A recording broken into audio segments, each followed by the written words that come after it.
a Tai Chi stance, there's so many misconceptions about it. And this area here in our back should not be a very strong arch. It's hard for me to even do it now, but before I started Tai Chi, I had a really strong arch here. And then when I started doing Tai Chi, I had sort of back pain back here because I was doing everything on this arch, and that created strain on the spine. So they say tuck the tailbone, but that's way overdone because first of all, that's an action word, and I'm using muscles to tuck the tailbone. Then it creates a collapsing in the front. Well, you can't even see it with me, but a lot of people tuck like that much and they're collapsed. So rather than the tucking of the tailbone, what I like to think of is those weights, and this area being the sacrum, and you just hang the weights.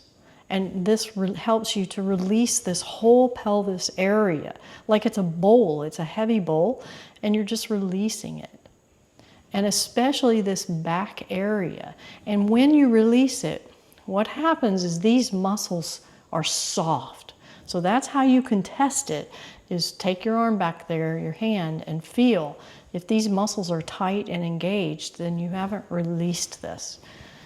It's like when you sit in a chair and your sit bones are making that indentation in the chair, this is relaxed. And unless you're unusually tired, you're relaxed, but you're not collapsed in the chair. So we want this combination of this back being open and soft and the elongation in the front. So it, to me, is sort of a yin-yang balance. Whereas my front side is sort of in a state of yang, an opening and elongating. And at the same time, this side feels like a waterfall pouring down to the earth. And then everything is kind of in this nice balance. Now, for some of you with excessive lordosis in your back, you're way arched, then I would like for you to be able to, well, all of us in fact, to be able to move the pelvis in isolation of the upper body. So I'm not going, okay? Also, my knees are static. They're not engaged when I do the pelvis. In other words, I'm not getting it like that, which would be one of the common errors. So would like for you to put your hands on your hips and just envision this as a bowl, okay? And you're going to, you can have your hand help guide it, tip the bowl so that water pours out the back down to the ground. Okay, you all with me? And I'll exaggerate it a lot. All right. Now you're going to tip the bowl so now the water's pouring out the front. Yes. Now some of you might find that really hard to isolate. Your knees are not engaged. They're not moving. My trunk is not moving. So you tip the bowl, water pours out the front. Tip the bowl, water pours out the back. Then tip the bowl sideways, water pours out the side. And your shoulders stay level and your trunk is still, yeah. And then tip the bowl, water pours out the side. Okay, so you have the side to side and then the pouring the water out the back and the front. So practice that till you can really isolate that movement.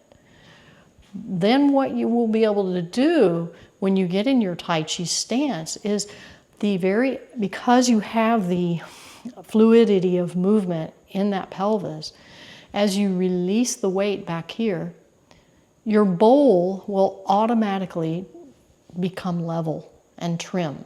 And this back will open, and then your muscles back here will soften and release. So it's very soft back here. Your front can be elongating just a touch. It's not like I'm stretching up, just enough to create this beautiful balance between the front and the back And now my Tai Chi stance feels so very good. Okay?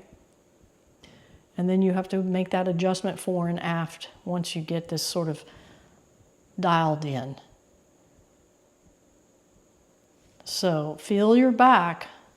It should be feeling relatively flat, no arch or very little arch, and the muscles are soft.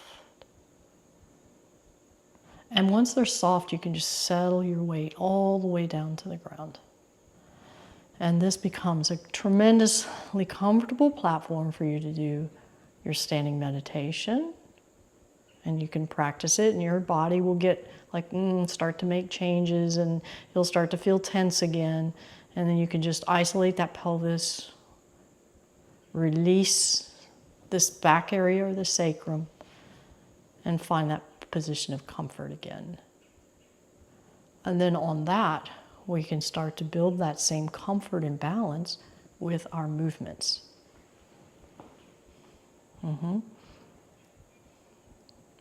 Yeah. So this pelvis area is the control center. As a therapist, when I'm working with stroke patients or patients with any kind of neurological disorder and their posture is challenging for them, where I touch them, where I move them to create better posture or to help them move is through the pelvis. So this is our control center for our posture. So just practicing some isolated movement will really give you a lot of ability to adjust and find that sweet spot in your Tai Chi posture.